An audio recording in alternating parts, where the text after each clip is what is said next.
अध्यक्ष महोदय, आज जिस महत्वपूर्ण बिल पर चर्चा करने के लिए हम एकत्रित हुए हैं उसका इंडस्ट्रियल रिलेशन कोड 2020 विषय पर मैं 2-4 शब्द बोलने वाला हूं। माननीय सभापति महोदय, अंग्रेज ने पहले श्रम कानून 1926 में बनाया था। लगभग 100 साल होने जा रहा है। दुनिया कहां से कहां पहुंच गया, टेक्नोलॉजी, उद्योग उसका बहुत उन्नत हुआ है, आगे बढ़ा है। हम भी आगे बढ़े हैं, लेकिन कानून वहीं रह गया है। 2002 में श्रम संबंधित जो कमीशन था उन्होंने भी आग्रह किया था उनकी रिपोर्ट में कि ये जो कानून, श्रम कानून बहुत सारा है, बहुत जटिलता है इसमें, इसको सरलीकरण होनी चाहिए, इसकी संस्कार होनी चाहिए। वो काम इतने साल के बाद माननीय मोदी जी के नेतृत्व में एनडीए सरकार और हमारे माननीय मंत्री गंगवार जी ने हिम्मत के साथ कर रहे हैं, इसलिए उनको साधुवाद है। देश में जो उद्योग है उसको सुरक्षित रखते हुए, उद्योगपति का हित को सुरक्षित रखते हुए, श्रमिकों का हित को सुरक्षित रखते हुए, देश का विकास को आगे बढ़ाते हुए कानून को आज की जुगानुकूल करने के लिए सरकार ने जो प्रयास किया है, सच में वो सराहनीय है। महोदय, हम बंगाल से आते हैं। आपको भी मालूम होगा, बंगाल एक श्रमिक आंदोलन का भूमि रहा है हमेशा, पिछले 50 साल से। और बंगाल में तरह तरह का आंदोलन देखने को मिला है और वहां से नेता जाकर देश भर में ट्रेड यूनियन चलाया भी। लेकिन दुर्भाग्य की बात है, इसमें ना श्रमिक को, ना उद्योगपति को, ना उद्योग को, ना देश को, किसी को लाभ नहीं हुआ, केवल नेताओं को लाभ मिला है। और इससे उसका परिणाम यह है कि जो बंगाल का भी देश का उद्योग में अपना योगदान 24% करता था, आज उसका आधा भी नहीं कर पाता है। उद्योग की इतनी दयनीय हालत है बंगाल में। उत्तर में चाय उद्योग, दक्षिण में चौट, जूट उद्योग, और नीचे जाएंगे आप बॉर्डर में तो कोयला, कोल का इंडस्ट्री है। ये तीनों में जो श्रमिक काम करते हैं उनकी हालत बहुत खराब है। ये तीनों उद्योग का भी हालत खराब है और उनके कर्मचारियों की हालत उससे भी खराब है। और चाय उद्योग के साथ जुड़े हुए लाखों कर्मचारी दयनीय स्थिति में है। लगभग 100 चाय बागान बंद है और उसके जो जमीन है खाली पड़ी हुई है। जो ब्रिटिश कभी मध्य प्रदेश, बिहार से इन श्रमिकों को लाया था चाय उद्योग में लगाने के लिए, उन बेचारों के पास 1 इंच भी जमीन नहीं है आज।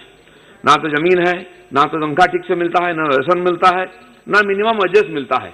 दुर्भाग्य की बात है, आज की राज्य सरकार इनको ये सब मुआयना कराने के बजाय इनके जो जमीन है बगान के, उसको 20% real estate development, petrol pump आदि के लिए कमाने के लिए लोगों को दे रहे हैं।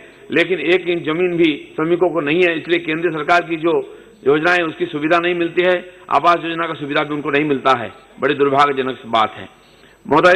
चटकल में जो श्रमिक है उनके साथ भी यही होती है, मिनिमम वेजेस भी नहीं मिलता है और स्वास्थ्यकर परिस्थिति में वो जीते हैं और भयंकर परिस्थिति है। पहले एक समय था पूरा देश के लोग बंगाल में काम करने के लिए आते थे, आज तो आते नहीं है। आज हमारे बंगाल के जो नौजवान वो माइग्रेंट लेबर बनकर के पश्चिम भारत में जाते हैं काम करने के लिए और इनके बारे में चर्चा बहुत होती है। लेकिन इस कानून में भी प्रावधान है माइग्रेंट लेबर का स्किल डेवलपमेंट और इनकी भविष्य सुधारने के लिए व्यवस्था इसमें रखा गया है। और माननीय प्रधानमंत्री ने बार बार आग्रह करने के बाद भी कई उद्योग ने छाटनी की। चला जाए दोबारा काम मिलना बहुत मुश्किल होता है, इसलिए इसमें प्रावधान रखा गया है कि कम से कम जिसको निकाला जाएगा उसका स्किल डेवलपमेंट के लिए कम से कम पिछले 15 दिन का तनख्वाह उसको दिया जाए, 45 दिन के अंदर कि उसका स्किल डेवलपमेंट हो और सरकार का उसमें योगदान रहेगा। महोदय, हमारे वहां ट्रेड यूनियन एक से एक चलता है। कोई भी ट्रेड यूनियन रजिस्ट्री करके किसी भी पार्टी के झंडा के नीचे खड़ा हो जाता है और आंदोलन करके मालिक के साथ ताल मिल करके श्रमिक का शोषण करता है। ना बोलने में ट्रेड यूनियन है, वहां तो यूनियन नहीं है, केवल ट्रेड ही बचा हुआ है और जो ओरिजिनल ट्रेड है उसकी हालत भी खराब है। और ये जो मालिकों का पास भी एक रास्ता रहता था, चाहते यूनियन वालों को बुला करके नेता के साथ एग्रीमेंट कर लेते थे और श्रमिकों का हित को अनदेखी करते हुए अपना धंधा चलाते थे, उसमें भी अंकुश जरूर आएगा। इसलिए यह कानून ऐसा है कि सबको अपने डिसिप्लिन में रह करके उद्योग चलाना, श्रमिकों को भी अपना डिसिप्लिन रह करके योगदान देना और शारीरिक रूप से देश का विकास आगे हो, इसकी व्यवस्था रहेगी।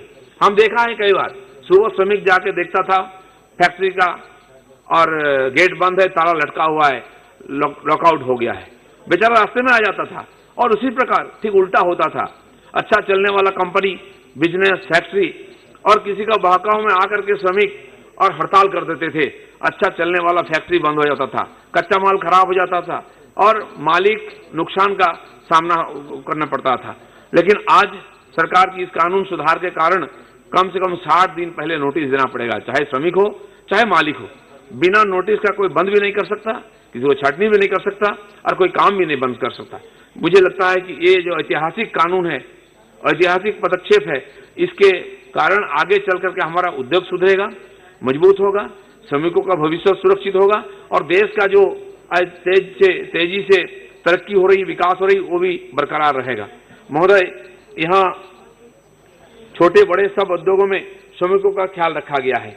यहाँ जब चाहे निकाल देना मालिक के लिए संभव नहीं होगा। आज हमारे वहां ज्यादातर कॉन्ट्रैक्ट लेबर चलता है। कोई कंपनी कॉन्ट्रैक्ट लेके काम करती है, लेकिन जो श्रमिक काम करते हैं उसको मालूम नहीं होता है किस कंपनी में काम करते हैं, कौन मालिक है, किसके पास जाएं। मुझे लगता है इस विषय में ये सब चीजों पे भी और अंकुश लगेगा। और एग्रीमेंट के समय ये जो एक एक फैक्ट्री में एक एक पार्टी का 2-3 यूनियन होता है, सब लोग श्रमिक हित की बात करके झंडा उठा करके आंदोलन करते हैं, अपना जेब भरते हैं। इस प्रकार कामों में अंकुश आएगा। 51% श्रमिक जिसके पास होगा, सरकार उसके साथ बैठ कर एग्रीमेंट करेगा। अगर एक कंपनी के एक श्रमिक यूनियन में नहीं हो तो कम से कम 20% श्रमिक हो, इस प्रकार यूनियन के साथ बैठ कर सरकार एग्रीमेंट करेगा। इसलिए ये जो कानून, ये समयोपयोगी कानून है, सबके हित के लिए, देश के हित के लिए कानून सुधार है। मुझे लगता है कि ये बहुत जरूरी था, इसलिए सरकार ने ये पदक्षेप उठाया है। विशेष करके इसमें श्रमिक कानून में स्वच्छता आएगी और संपूर्ण और हित श्रमिक, देश, उद्योग और उद्योगपति का सुरक्षित रहेगा। और जो श्रमिक को कभी भी और छटाई होती थी बिना नोटिस का, उसको छटाई भी नहीं होगा, उसका जिम्मेदारी कंपनी के ऊपर रहेगा। और श्रमिक भी मनचाहे आंदोलन करके उद्योग का नुकसान पहुंचाने में हिम्मत नहीं करेगा, क्योंकि उसका ऊपर अंकुश रहेगा। सार्वजनिक देखा जाए, श्रमिक यूनियन में जो भ्रष्टाचार होता था, नेताओं ने श्रमिक का भड़का करके अपना हित को मजबूत करते थे। इस प्रकार परिस्थिति में वो मनमानी नहीं चलेगा और श्रमिक यूनियन में भी स्वच्छता आएगा, उद्योगपति भी स्वच्छता के साथ काम करेंगे और श्रमिक का हित भी सुरक्षित रखेंगे। इसलिए ये जो कानून, ये जो संशोधनी आई है, माननीय उद्योग मंत्री, साथ साथ माननीय प्रधानमंत्री और एनडीए सरकार को मेरी तरफ से साधुवाद, धन्यवाद। मुझे समय देने के लिए माननीय अध्यक्ष जी फिर एक बार धन्यवाद।